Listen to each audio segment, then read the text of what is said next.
In the previous installment, we completed the pre-processing phase. This installment is the second part of the entire installation process, the servo motor installation. Install the Aileron PTK9712 servo. Install the left aileron control surface horn first, securing it with screws and applying thread locker.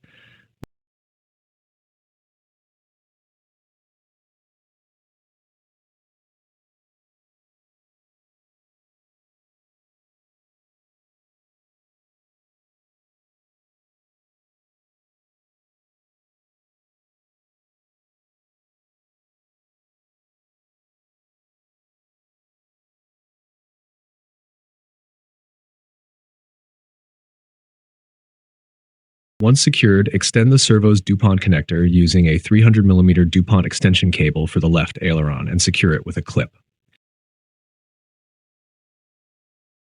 Next, begin routing the servo wires. A steel wire can be used to assist in this process. Thread the servo wires through the pre-drilled slot in the left aileron, passing them through the wire channel at the wing root. Secure the servo with round-head Phillips M310 screws, applying thread locker here as well.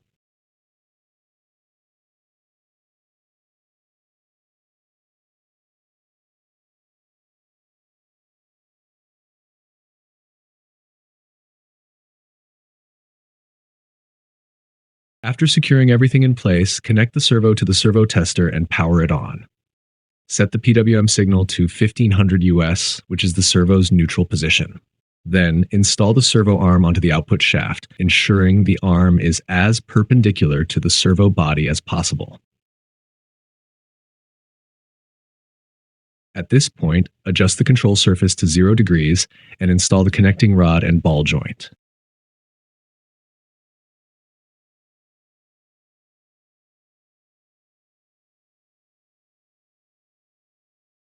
Test the control surface using an angle gauge, ensuring that the servo motor operates smoothly within slenge 25 degrees and there is no structural interference.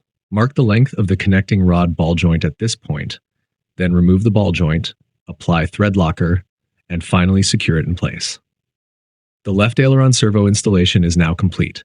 The right aileron servo installation is the same as the left aileron. Simply follow the same procedure. Next is the installation of the PTK9712 tailplane servo. First, install the tailplane control surface and secure it with screws and adhesive.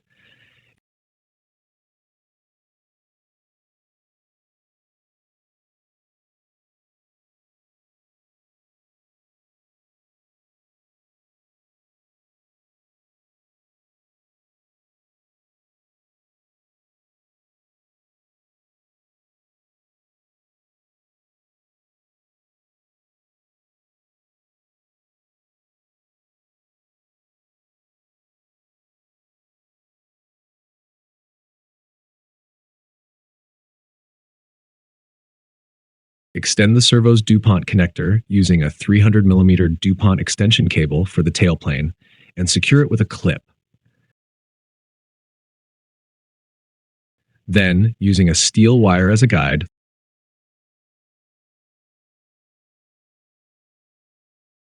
thread the servo extension cable through the tailplane servo slot and out through the wire channel on the left side.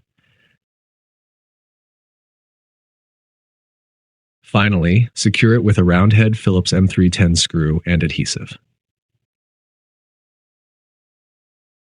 After securing the servo, connect it to the servo tester and power it on.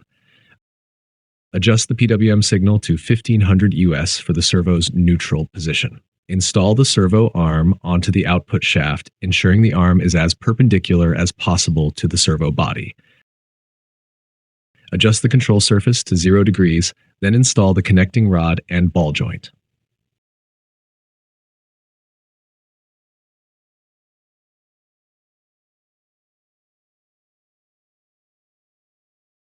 Finally, use an angle gauge to test the control surface movement, aiming for places 25 degrees. Ensure the servo movement is smooth and there is no structural interference.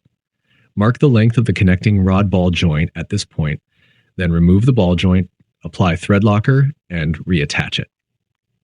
This completes the horizontal stabilizer servo installation. Finally, the vertical stabilizer servo is installed. First, install the left vertical stabilizer rudder horn, apply screw adhesive, and secure it. Next, we'll run the servo wires, again using steel wire rope for assistance.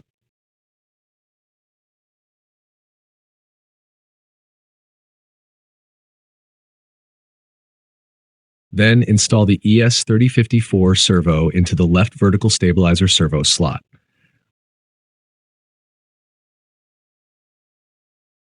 Route the DuPont wire through the left vertical stabilizer and the tail support mounting hole and secure it using the included self-tapping screws, ensuring it is firm and without any looseness.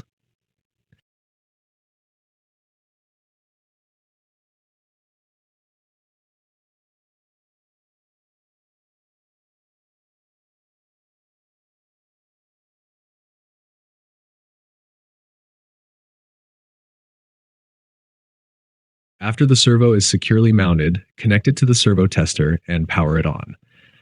Adjust the PWM signal to 1500 SS to set the servo to its neutral position. Then attach the servo arm to the output shaft, ensuring it is as perpendicular as possible to the servo body.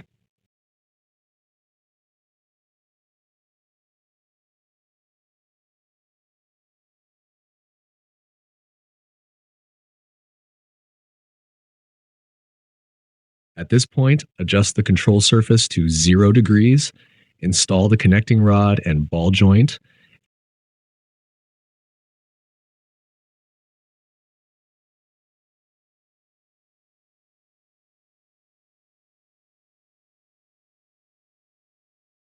and then use an angle gauge to test the control surface movement. The requirement is that the servo movement should be smooth and without interference within pliosnin 20 degrees. Mark the length of the connecting rod ball joint, then remove the connecting rod ball joint, apply thread locker, and finally secure it. The installation steps for the right tailplane are the same as for the left tailplane. Simply follow the same procedure. At this point, the servo installation is complete.